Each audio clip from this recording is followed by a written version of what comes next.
فرائض عائد ہوتے ہیں کہ جو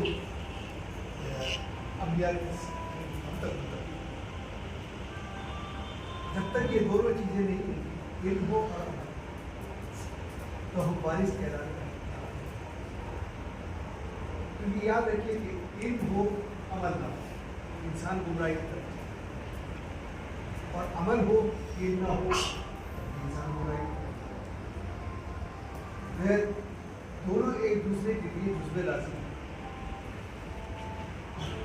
اس چیز کا اہتمام بے حد ضروری ہے.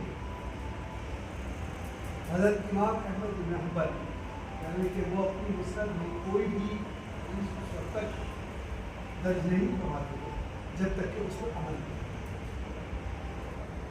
تو عمل کی ہی برکت سے علم کی ترقی ہوتی ہے. اور حضرت عبداللہ ابن مبارک سے روایت ہے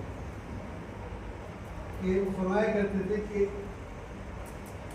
جب علم حاصل ہوتا ہے تو عمل آواز دیتا ہے، لیکن جب علم کی طرف سے کوئی اس کو جواب نہیں ملتا تو وہ علم رک سکتا ہے. تو وہ عمل آواز دیتا ہے، لیکن اگر علم کی طرف سے جواب نہیں ملتا تو علم نہیں رک سکتا. وہ صرف معلومات دیتا ہے. کیونکہ دو چیزیں، ایک ہے علم، ایک ہے معلومات. علم ہمیں سب سے پہلے یہ جانیں کہ علم کیا ہے اور معلومات کیا ہے. علم وہ ہے، وہ چیز ہے کہ جو انسان کو حق تعالیٰ تک، خالق کائنات تک پہنچائے. علم. اور جو چیز ہمیں مخلوق کائنات تک پہنچائے وہ معلومات. اب اس کی مثال یہ کہ جیسے کلام اللہ کے اندر یا عبادات کا ذکر ہے، یا معاملات کا ذکر ہے، یا اور چیزوں کا ذکر ہے، وہاں ارضیات کا بھی ذکر ہے، فلکیات کا بھی ذکر ہے، تو دنیا کا ذکر ہے. اگر ایک انسان نے قرآن کریم پڑھا اور قرآن کریم پڑھنے کے بعد اس کا ذہن جو ہے وہ خالق کائنات کے بجائے مخلوق کائنات کی طرف منتقل ہو گیا، تو قرآن جو ہے وہ اس کے میں علم لیا وہ اس طرف میں بن گیا. بخلاف اس کے کہ ایک میڈیکل سائنس کا طالب علم ہے، ایک ڈاکٹر ہے، وہ آپریشن کرتا ہے اور آپریشن کرتے ہوئے اس کا ذہن منتقل ہوتا ہے کہ اللہ تعالیٰ نے کیا عجیب و غریب یہ نظام اور سسٹم بنایا ہے ہماری باڈی کا، ہمارے جسم، اور اس کے ذریعے سے وہ خالق کائنات تک پہنچ گیا. تو وہ میڈیکل سائنس جو ہے وہ اس کے ہاتھ میں علم کر گیا.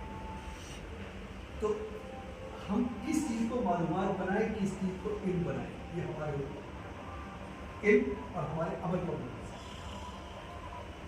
اگر یہ نقطہ ہمارے پیش نظر رہے تو صحیح معنی میں جو ہے علم نافع کہتے ہیں، علم نافع وہی کہلاتے ہیں جو عمل کے ساتھ. آپ تمام حضرات اساتذہ کرام، آپ کے اوپر ذمہ داریاں زیادہ ہیں، کیونکہ یہ نسل جو آ رہی ہے یہ آپ کو دیکھ کر جواب، آپ کے آپ کے عمل کو، آپ کے قول کو، آپ کے قدم بقدم یہ چلے. اس لیے آپ کو اپنی ہر قدم کا محاسبہ خود کرنا ہے، کیونکہ وہ طرح وہ آپ کے لیے نہیں کرتے. تو وقتاً فوقتاً اپنا محاسبہ کرنی چاہیے کہ ہم نے، اور خاص